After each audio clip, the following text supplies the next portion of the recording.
A community is celebrating the life of a mother who was taken too soon. Emily Young was laid to rest this afternoon at Spencer United Methodist Church in Medina County. She was shot to death in front of her young children last week. Her estranged husband, LaReece Woods, confessed to the crime.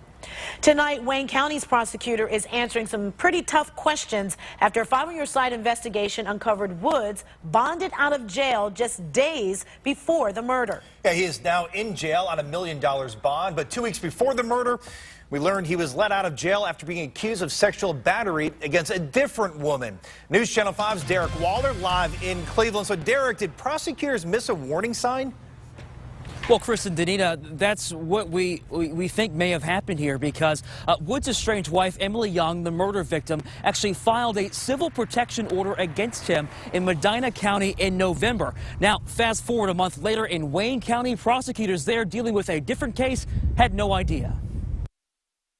Wayne County court records we reviewed showed LaReece Woods bailed himself out of jail for just $500 on December 23rd after a grand jury indicted him on felony sexual battery charges. This woman, who did not want to publicize her name, told me Tuesday Woods raped her at a party. If someone's sleeping, they don't give consent. Wayne County prosecutor Dan Lutz explained to me Chief Criminal Prosecutor Jody Schumacher reviewed his prior convictions and recommended bond be set at $5,000. Woods only required to pay 10%. His only criminal record is a misdemeanor conviction from Ashland County in 2012. But Lutz concedes his team had no clue Woods' estranged wife had been complaining to police for months about her husband.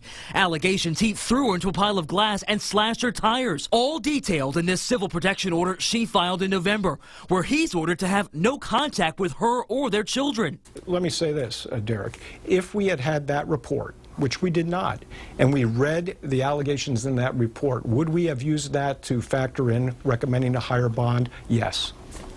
That's true. So why didn't you have that report? Because there was no record of a conviction for it. Alexandria Rudin at the Legal Aid Society of Cleveland told me she can understand how the oversight happened. The protection order may not have been immediately filed into a state database for prosecutors in another county to see. Maybe it should be more of a policy that any time a protection order is issued, whether served or not, it should be entered into the system to give somebody a heads up that it does exist.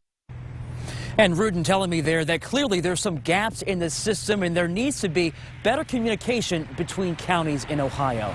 Live in Cleveland, I'm Derek Waller, News Channel 5.